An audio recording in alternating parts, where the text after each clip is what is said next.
जय जोहार, नमस्कार। छत्तीसगढ़िया चैनल देख रहे हैं आप। छत्तीसगढ़ की तमाम सभी बड़ी महत्वपूर्ण काम की खबरों की शुरुआत करते हैं आज की पहली बड़ी खबर के साथ।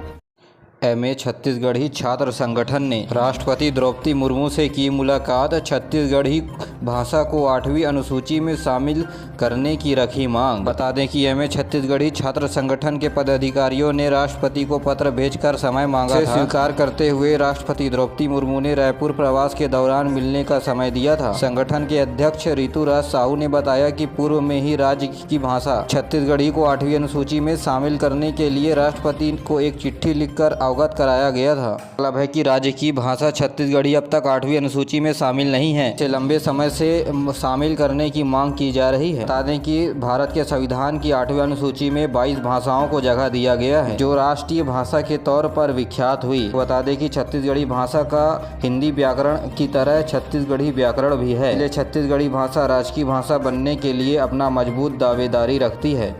कांग्रेस से आगे Bharatiya Janata party BJP in दिनों तक जारी कर सकती है दूसरी सूची। 30 से 35 सीटों के लिए प्रत्याशियों का नाम का होगा ऐलान। प्रदेश में विधानसभा चुनाव होने वाले हैं, ऐसे में भारतीय जनता पार्टी 2 से 3 दिनों के भीतर अपने प्रत्याशियों की दूसरी सूची जारी कर सकती है। कयास लगाए जा रहे हैं कि 30 से 35 उम्मीदवारों के नाम प्रत्याशी के तौर पर ऐलान करेगी भारतीय जनता पार्टी। पहले सूची में 21 सीटों के लिए प्रत्याशियों के नाम घोषित किए गए हैं। बस्तर और सरगुजा की कई सीटों के साथ साथ ही कुछ मौजूद विधायकों के नाम बतौर प्रत्याशित घोषित कर दिए जा सकते हैं। पार्टी के मांगने तो बीजेपी इस बार 24 सीटों पर महिला प्रत्याशी उतार सकती है। अब माना जा रहा है कि 5 या 6 सितंबर को केंद्रीय चुनाव समिति की बैठक होगी दिल्ली में। इस दौरान दूसरी सूची जारी कर दी जाएगी। राष्ट्रीय बाल संरक्षण आयोग ने छत्तीसगढ़ में बीते 4 वर्षों के दौरान करीब 39,000 बच्चों के मौत के मामले में राज्य सरकार के खिलाफ जांच के आदेश दिए हैं। आयोग के अध्यक्ष प्रियंका कानूंगो ने छत्तीसगढ़ के मुख्य सचिव को पत्र लिखकर इस पूरे मामले की 7 दिनों के भीतर जाँच कराकर बाल संरक्षण आयोग को इसकी रिपोर्ट भेजने को कहा है। गौरतलब है कि सांसद अरुण साव के नेतृत्व। और अब पेश है मौसम का हाल। अगले 24 घंटे के दौरान दुर्ग, रायपुर और बिलासपुर संभाग में भारी से अति भारी बारिश होने की चेतावनी जारी की गई है। मौसम विभाग के अनुसार बंगाल की खाड़ी से लेकर झारखंड के ऊपर मानसून का द्रोणिका बना हुआ है। इसके अलावा चक्रवाती घेरा भी मौजूद है, जिसके कारण सुकमा और बस्तर जिले में भारी बारिश से अति भारी बारिश होने की संभावनाएं हैं। वहीं बिलासपुर और सरगुजा संभाग में हल्की से मध्यम वर्षा हो सकती है। मौसम विभाग के द्वारा जारी आदेश के मुताबिक धमतरी, गरियाबंद, बस्तर, कोंडागांव और कांकेर जिले के कुछ जगहों पर आज सुबह 8:30 बजे तक भारी बारिश होने का अलर्ट है। वहीं बीते 3 दिनों में प्रदेश के अंबिकापुर, जसपुर और बलरामपुर जिले की कई जगहों पर छत्तीसगढ़ में इलेक्ट्रिक वाहनों के प्रति बढ़ रहा है लोगों का रुझान। प्रदेश में अब तक 71,000 से ज्यादा गाड़ियां हो चुकी हैं रजिस्टर्ड। जी हां, छत्तीसगढ़ सरकार की इलेक्ट्रॉनिक वाहन नीति के तहत राज्य में इलेक्ट्रॉनिक वाहनों की बिक्री लगातार बढ़ोतरी हो रही है। परिवहन विभाग के अंतर्गत राज्य में इलेक्ट्रिक वाहन नीति 2022 के बाद अब तक 71,736 इलेक्ट्रिक वाहन पंजीकृत हो चुके हैं। आपको बता दें कि यदि कोई व्यक्ति इलेक्ट्रिक वाहन खरीदता है तो राज्य सरकार के द्वारा उसे 10% अधिकतम छूट दिया जाता है। इस सब्सिडी के लाभ लेने वाले सबसे ज्यादा लाभार्थी रायपुर जिले के हैं। दूसरे नंबर पर दुर्ग तो तीसरे नंबर पर बिलासपुर जैसे शहर इलेक्ट्रिक वाहन खरीदी के मामले में शामिल हैं। चुनाव से पहले मुख्यमंत्री भूपेश बघेल की कैबिनेट ने बड़े फैसले लिए। 7 लाख परिवारों को आवास की स्वीकृति का निर्णय लिया। वहीं सिविल सेवा परीक्षा इंटरव्यू में 150 की जगह 100 अंक निर्धारित किए। बता दें कि प्रधानमंत्री आवास योजना के अंतर्गत वेटिंग लिस्ट के राशि जारी की गई है। जो सर्वे सूची से जिनका नाम बाहर है उन्हें लाभ देने के लिए 100 करोड़ रुपए का प्रावधान किया गया है। प्रधानमंत्री योजना के अंतर्गत शामिल शेष 6,99,498 पात्र परिवारों को आवासों की स्वीकृति देने का निर्णय लिया है। केंद्रीय गृह मंत्री अमित शाह ने राजधानी रायपुर में छत्तीसगढ़ के कांग्रेस सरकार के खिलाफ भारतीय जनता पार्टी की ओर से 80 बिंदुओं का आरोप पत्र जारी किया गया। अमित शाह ने आरोप लगाया कि छत्तीसगढ़ में पिछले 5 साल के कांग्रेस के सरकार के दौरान भ्रष्टाचार, अत्याचार, घोटाले और घपले हुए हैं। के अलावा धर्मांतरण के मामले और महिलाओं के खिलाफ अपराध बढ़े हैं। श्री शाह ने कहा कि आने वाला चुनाव छत्तीसगढ़ के सुनहरे भविष्य का चुनाव है। जनता को यह तय करना होगा कि हजारों करोड़ रुपए का भ्रष्टाचार करने वाली कांग्रेस सरकार चाहिए या विकास को प्रशस्त करने वाली भाजपा सरकार। उन्होंने ये भी कहा कि जनता को यह तय करना है कि धर्मांतरण को बढ़ावा देने वाली सरकार चाहिए या आदिवासी संस्कृति की रक्षा करने वाली सरकार। वहीं प्रदेश अध्यक्ष छत्तीसगढ़ भाजपा के अरुण साव ने कहा कि कांग्रेस की न ही नीयत साफ है और न ही नीति। उन्होंने कहा कि कांग्रेस सरकार 2000 करोड़ रुपए से अधिक का शराब घोटाला किया है। उसने कहा कि केंद्र की मोदी सरकार ने हर घर तक शुद्ध पेयजल पहुंचाने की योजना बनाई है, लेकिन राज्य की कांग्रेस सरकार इस योजना को सही तरीके से चला नहीं पा रही है। श्री साव ने कहा कि कांग्रेस के पिछले 10 सालों के केंद्र सरकार ने छत्तीसगढ़ को जितनी राशि देते थे उससे 4 गुना राशि मोदी सरकार छत्तीसगढ़ को दे रही है। अपने छत्तीसगढ़ प्रवास के दौरान महासमुंद के सरायपाली में स्थित खरेमान अर्जुंदा में होने वाले जनजातीय सम्मेलन को संबोधित करते हुए कहा, भारतीय जनता पार्टी ने छत्तीसगढ़ को बनाया और संभाला भी है। उन्होंने कहा कि जनजाति कल्याण के लिए केंद्र सरकार ने कई महत्वपूर्ण कदम उठाए हैं। श्री साव ने कहा कि आदिवासियों का समावेशी विकास केंद्र सरकार की नीति है। आदिवासियों के कल्याण के लिए केंद्र सरकार ने बजट बढ़ाने का काम किया। तो वहीं केंद्रीय भारतीय जनता पार्टी ने 12 प्रकार के जनजातियों को अनुसूचित जाति की श्रेणी में डाला है, जिससे करीब 1.25 लाख जनजाति के लोग के बच्चे डॉक्टर या इंजीनियर बन सकेंगे।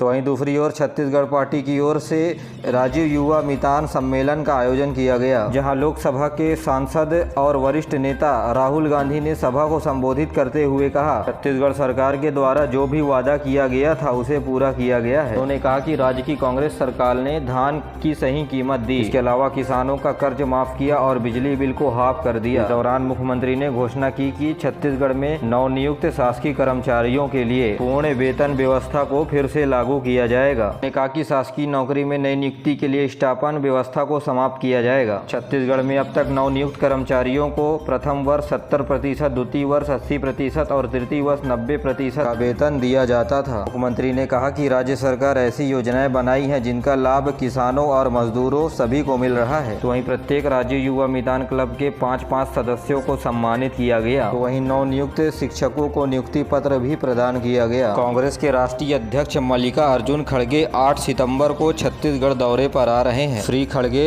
राजनांदगांव जिले के ग्राम ठेकुआ में आयोजित किसान सम्मेलन में हिस्सा लेकर सभा को संबोधित करेंगे।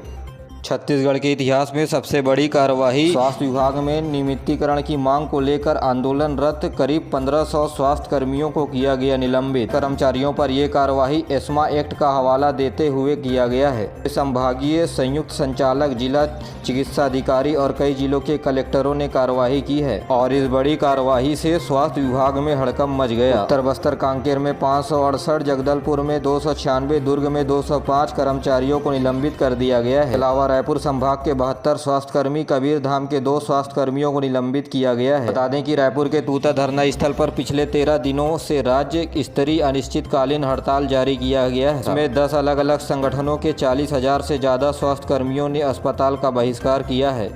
सट्टे का ऐसा जुनून कि बाबू ने झोंक दिए सरकार के 1.25 करोड़ रुपए। रकम हारने के बाद अफसरों को पत्र लिखकर किया खुलासा। आपको बता दें कि जुआ सट्टा के नशे में चूर होकर छत्तीसगढ़ सरकार के मत्स्य विभाग में पदस्थ सहायक ग्रेड 2 ने सरकार के 1.25 करोड़ रुपए सट्टे पर दांव लगा दिए। इस बात का खुलासा बाबू खुद विभागीय आला अधिकारियों को पत्र लिखकर की। मामला कोंडागांव और नारायणपुर जिले के मत्स्य विभाग का है, जहाँ संजय गड़ेपाल ने सरकार के 1 करोड़ 26 लाख रुपए के गमन का मामला सामने आया है।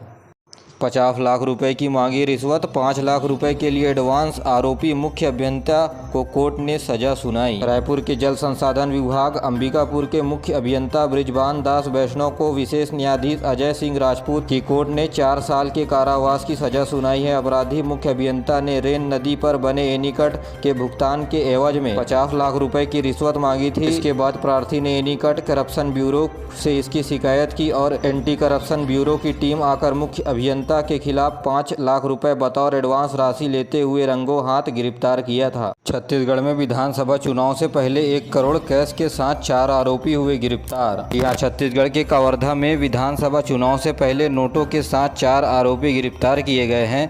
कवर्धा के चिल्फी थाना चेक पोस्ट पर 1 करोड़ कैश के साथ आरोपियों को गिरफ्तार किया गया। के मुताबिक बताया जा रहा है कि आरोपी कैश को फरीदाबाद से उड़ीसा ले जा रहे थे। इस दौरान मुखबिर से सूचना मिलने पर आरोपी भी धरे गए। हाल चिल्फी घाटी पुलिस पैसे के बारे में जानकारियां एकत्रित कर रही है।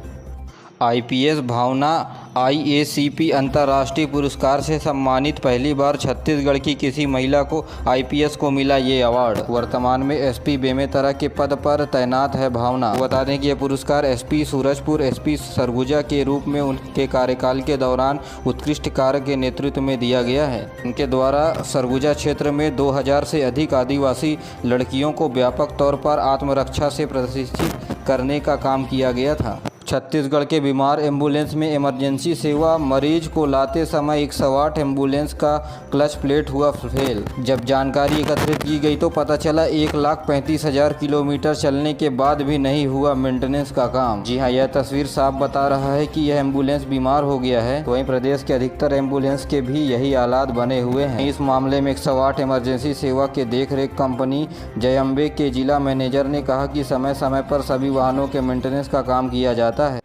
छत्तीसगढ़ में अनुसूचित जाति अनुसूचित जनजाति छात्रावास में छात्रों को भोजन सहाय दर में वृद्धि कर दी गई है। आपको बता दें कि छात्रावास आवासीय परिसर में छात्रों को दोनों टाइम खाना खिलाया जाता है। किस तरह का खाना खिलाना है, कैसा खाना खिलाना है, इसका बजट राज्य सरकार तय करती है। बच्चों को स्वादिष्ट और पोषण युक्त खाना मिल सके, इसके लिए 87 लाख रुपए बजट में बढ़ा दिया गया है। छत्तीसगढ़ के सभी अस्पतालों और पुलिस विभाग में आपातकाल की सुविधा को बढ़ाने के लिए डायल 100-112 के लिए 400 नए वाहन खरीदने की मंजूरी मिली है। ये आपातकालीन स्थिति के दौरान तुरंत डॉक्टर या पुलिस पहुंच सके, इसके लिए वाहन की संख्या को बढ़ाया जा रहा है। इसके लिए मुख्यमंत्री ने वित्त विभाग से 33 करोड़ रुपए की स्वीकृति दी है। इन वाहनों से प्रदेश के सभी 33 जिलों को भेजा जाएगा। आपको बता दें कि 112 की सुविधा 2018 में कुल 11 जिलों में किया गया, जिसके लिए 252 वाहन खरीदे गए थे।